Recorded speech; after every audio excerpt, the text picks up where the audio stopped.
Hi hello friends. അപ്പോൾ ദേ മഴക്കാലമൊക്കെയാണ്, ചക്കപ്പഴത്തിൻ്റെയൊക്കെ സീസണാണ്. എല്ലാ സ്ഥലത്തും ചക്കയൊക്കെ പഴുത്ത് ചുമ്മാ ചാടിപ്പോകും. അപ്പോൾ നമുക്കിത് വെച്ചിട്ട് നല്ലൊരു അട ഉണ്ടാക്കാം. പഴയ കാലത്തൊക്കെ വീട്ടിലുണ്ടാക്കുമായിരുന്നു, ഇപ്പോഴൊക്കെ ഉണ്ടാക്കണ്ടോയെന്ന് എനിക്കറിയാൻ പാടില്ല. എന്തായാലും നമുക്കിതെങ്ങനെ ഉണ്ടാക്കണമെന്ന് നോക്കിയാലോ. അപ്പോൾ ഈ മഴക്കാലത്ത് ചൂട് കട്ടൻ ചായയുടെ കൂടെ നമുക്ക് നല്ല ചൂടുള്ള അടയും വൈകുന്നേരം കഴിക്കാം. അപ്പോൾ ഇതിനെങ്ങനെയാണ് ഉണ്ടാക്കണമെന്ന് നോക്കാം. അപ്പോൾ ഞാൻ ചില ആളുകൾ കുക്കറിലിട്ട് വേവിച്ചിട്ട് മിക്സിയിലിട്ട് അടിച്ചൊക്കെ എടുക്കാറുണ്ട്. ഞാനിപ്പോൾ ഇത് കൊട്ടയിലാണ് ഇട്ടേക്കണത്. കൊട്ടയിലിട്ടതാ ഇതുപോലെ നന്നായിട്ട് ഉരുമ്മി കഴിഞ്ഞ് കഴിയുമ്പോൾ നമുക്ക് ഇതിൻ്റെ പൾപ്പൊക്കെ താഴെ വെച്ചേക്കുന്ന പാത്രത്തിൽ കിട്ടും. അപ്പോൾ നമ്മൾ കുരുവും ഇതൊന്നും മാറ്റാൻ നിൽക്കണ്ട, അതിൻ്റെ ആ ചവണി മാത്രം വേർപെടുത്തി കളഞ്ഞാൽ മതി. കുരുവൊക്കെ നമ്മളിങ്ങനെ ഉരുമ്മി കഴിയുമ്പോൾ അതുണ്ടാവും ഇതുപോലെ തെറിച്ച് വരും.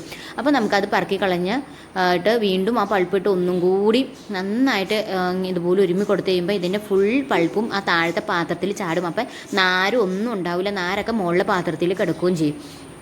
അപ്പോൾ നമുക്കിനി ഇതുപോലെ നന്നായിട്ട് ഉരുമ്മി കൊടുക്കാം. അപ്പോൾ പാത്രം എടുക്കുമ്പോൾ ശ്രദ്ധിക്കണം, അതായത് ഈ അരിപ്പ പാത്രം നിലത്ത് മുട്ടാത്ത രീതിയിലുള്ള പാത്രം എടുക്കണം. കാരണം മുട്ടിക്കഴിഞ്ഞിട്ടുണ്ടെങ്കിൽ ആ പൾപ്പ് ഈ അരിപ്പയുടെ തുളയുടെ ഉള്ളിൽ കൂടെ മുകളിലോട്ട് കയറി വരാനുള്ള സാധ്യതയുണ്ട്. അപ്പോൾ ഞാൻ അടിയിൽ വെച്ച പാത്രം ചെറുതായിപ്പോയി, അപ്പോൾ അതുകൊണ്ടായിട്ട് ഞാൻ ഒരു കയ്യിൽ വെച്ച് കൊടുത്തത്. ഇപ്പോൾ നമ്മൾ മൊത്തം ചക്കയും ചക്കപ്പഴവും കോട്ടയിലിട്ട് ഉരുമ്മി എടുത്തിട്ടുണ്ട്. ഇപ്പോൾ എനിക്ക് ഈ ചെരുവത്തിന് ഒരു ചെരുവും പൾപ്പ് കിട്ടിയിട്ടുണ്ട്. എനിക്കിപ്പോൾ ഇത്രയും പൾപ്പിൻ്റെ ആവശ്യമില്ല. അപ്പോൾ അതുകൊണ്ട് ഇതിന് നമ്മൾക്ക് ആവശ്യമുള്ളത് അത്ര എടുത്താൽ മതി. ഈ പൾപ്പ് ഇങ്ങനെ തന്നെ 2-3 ദിവസമൊക്കെ ഫ്രിഡ്ജിൽ ഇരുന്നോളും. ഇനി നമുക്ക് വർഷങ്ങളോളം സൂക്ഷിക്കണം എന്നുണ്ടെങ്കിൽ ഇത് കുറച്ച് ശർക്കരയും കൂടി ഇട്ട് ഉരുളിയിലിട്ട് നന്നായിട്ട് വെള്ളം വറ്റിച്ച് വരട്ടിയെടുത്ത് കഴിഞ്ഞാൽ വർഷങ്ങളോളം നമുക്ക് ഫ്രീസറിൽ സൂക്ഷിക്കുകയും ചെയ്യാം. ഇനി നമുക്ക് ഇതിനകത്തേക്ക് എന്തൊക്കെ സാധനം വേണ്ടതെന്ന് നോക്കാം. ഗോതമ്പ് പൊടി, പിന്നെ ശർക്കര, ഞാൻ ശർക്കര പൊടിയായിട്ട് എടുത്തിരിക്കുന്നത്, പിന്നെ ചെറുജീരകവും ഏലക്ക പൊടിച്ചതും, പിന്നെ ഒരു കൊട്ടത്തേങ്ങ, പിന്നെ കുറച്ച് ഉപ്പ് നമുക്ക് ഇതിന് ബാലൻസ് ചെയ്യാൻ വേണ്ടിയിട്ടായിട്ട്, മധുരം ബാലൻസ് ചെയ്യാൻ വേണ്ടിയിട്ട്. അപ്പോൾ നമുക്ക് ആവശ്യത്തിനുള്ള പൾപ്പ് വേറൊരു പാത്രത്തിലേക്ക് ഒഴിച്ച് കൊടുക്കാം.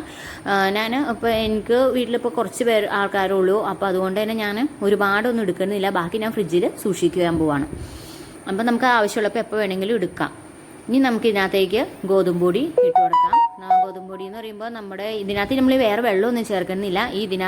ഈ ചക്കയുടെ ഇതിനകത്ത് ഇട്ട് നന്നായിട്ട് കുഴച്ച് നമ്മൾ എടുക്കുകയാണ്. അപ്പോൾ ശർക്കരപ്പൊടിയും നമ്മൾ ഇതിൻ്റെ ഒപ്പം തന്നെ ഇട്ട് കൊടുത്ത്, ഏലക്കയും ചെറുജീരകവും പൊടിച്ചതും അതിൻ്റെ ഒപ്പം തന്നെ ഇട്ട് കൊടുത്ത് നമ്മൾ നന്നായിട്ട് ഇളക്കി യോജിപ്പിക്കാൻ പോവാണ്.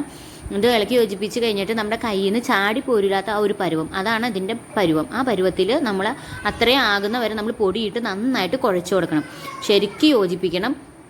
മധുരം നമുക്ക് ആവശ്യാനുസരണം ഇട്ട് കൊടുക്കാം. മധുരം ഇഷ്ടമുള്ള ആൾക്കാരാണെങ്കിൽ എന്തോരം മധുരം വേണമെങ്കിലും നമുക്ക് ഇട്ട് കൊടുക്കാം.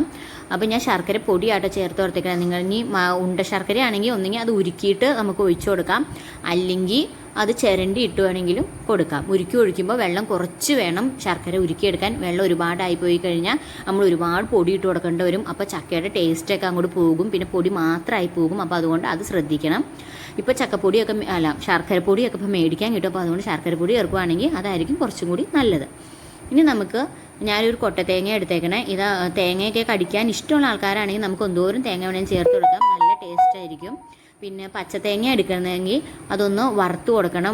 ഒരു ചുവന്ന കളറാകുന്നവരെ ഒന്ന് വറുത്ത് കൊടുത്ത് നല്ല ടേസ്റ്റായിരിക്കും. ഇപ്പോൾ കൊട്ടത്തേങ്ങ ആയതുകൊണ്ട് ഞാൻ വറുക്കാനൊന്നും നിൽക്കുന്നില്ല. ഇനി ഇത് അരിഞ്ഞെടുക്കാം നമുക്ക് ചെറുതായിട്ട്. ഈ കൊട്ടത്തേങ്ങ നമ്മൾ എത്ര ദിവസം ഫ്രിഡ്ജിൽ ഇരുന്നോളൂ കേട്ടോ, എന്തോരം നാൾ വേണമെങ്കിലും ഫ്രിഡ്ജിൽ ഇരുന്നോളും. അരിയണേന് ഒരു അരമണിക്കൂർ മുമ്പ് എടുത്ത് പുറത്തിറക്കി വെച്ചാൽ മതി, ഇല്ലെങ്കിൽ കത്തി കയറൂല. അപ്പോൾ പുറത്ത് വെക്കുകയാണെങ്കിൽ ഒരു മയം വരും, അപ്പോൾ നമുക്ക് അരിഞ്ഞെടുക്കാൻ എളുപ്പമുണ്ടാകും. ഇപ്പോൾ നമ്മൾ തേങ്ങയൊക്കെ അരിഞ്ഞെടുത്തിട്ടുണ്ട്. ഇനി നമുക്കിത് നമ്മൾ നേരത്തെ കുഴച്ച് വെച്ച മാവിനകത്തേക്ക് ചേർത്ത് കൊടുക്കാം. എന്നിട്ട് നന്നായിട്ട് ഒന്നും കൂടി ഇളക്കി യോജിപ്പിക്കാം. പിന്നെ ഞാനിത് ഉണ്ടാക്കുന്നത് ഇടഞ്ഞയിലയിലാണ് കേട്ടോ. ചില ആൾക്കാർ വാഴയിലയിലും ഉണ്ടാക്കും. ഇടഞ്ഞയിലയിൽ അട ഉണ്ടാക്കുകയാണെങ്കിൽ പ്രത്യേകം ടേസ്റ്റും പ്രത്യേകം മണവും ഉണ്ടാകും. അപ്പോൾ അതുകൊണ്ട് ഞാൻ ഇടഞ്ഞയിലയിലാണ് ഉണ്ടാക്കുന്നത്. അപ്പോൾ ഇനി നമുക്ക് അത് ഇടഞ്ഞയിലയിൽ വെച്ച് കൊടുക്കാം. അപ്പോൾ നമ്മൾ പാകത്തിന് കുഴച്ച് എല്ലാം സെറ്റായിട്ടുണ്ട്. ഈ സമയത്ത് നമുക്ക് മധുരം നോക്കാട്ടെ. മധുരം കുറവുണ്ടെങ്കിൽ അന്നേരം വീണ്ടും നമുക്ക് ശർക്കര ചേർത്ത് കൊടുക്കാം.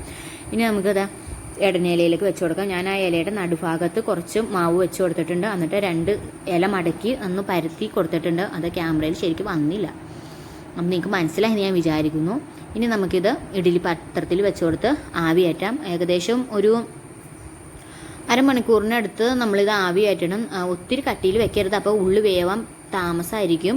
ഞാനിപ്പോൾ ഒരു 3-4 ലെയർ പൊക്കത്തിൽ അടക്കി വെച്ച് കൊടുത്തിട്ടുണ്ട്. നന്നായിട്ട് തൊള്ളയൊക്കെയുള്ള അരിപ്പ പാത്രമാണെങ്കിൽ ശരിക്കും ആവി മുകളിലോട്ട് കയറിക്കോളും. പിന്നെ ഞാൻ 2 പാത്രത്തിലായിട്ടോ വെച്ചേക്കുന്നത്. ഒരു പാത്രത്തിൽ തികയാത്ത കാരണം ഒരുപാട് ഇടയ്ക്കിടയ്ക്ക് വെച്ച് കഴിഞ്ഞാൽ ചിലപ്പം ഉള്ളിലുള്ള മുകളിലേക്കൊക്കെ ആവി കയറി വന്ന് വേഗം താമസമായിരിക്കും. അപ്പോൾ അതുകൊണ്ട് 2 പാത്രത്തിലാണ് വെച്ച് കൊടുത്തേക്കുന്നത്. നന്നായിട്ട് വെള്ളം ഒഴിച്ചു കൊടുക്കണം കേട്ടോ, ഇല്ലെങ്കിൽ അടി പിടിക്കും. ചിലപ്പം നമ്മൾ ഈ മാവ് കുറച്ച് ലൂസായിട്ടുണ്ടെങ്കിൽ ചിലപ്പോൾ അത് ഒഴുകി ചാടി വെള്ളത്തിൽ ചാടി കത്ത് പിടിക്കാനുള്ള സാധ്യതയുണ്ട്. അപ്പോൾ ഇനി നമുക്കിത് വേവിക്കാം. ഒരു അരമണിക്കൂർ കഴിഞ്ഞ് കഴിയുമ്പോൾ നമുക്കിത് തുറന്നു നോക്കാം. അത് കഴിഞ്ഞിട്ട് ഒരു പപ്പടം കുത്തി എന്തെങ്കിലും വെച്ചൊന്ന് കുത്തി നോക്കണം. അപ്പോൾ പപ്പടം കുത്തിയിൽ പിടിച്ചിരിപ്പുണ്ടെങ്കിൽ വെന്തിട്ടില്ല.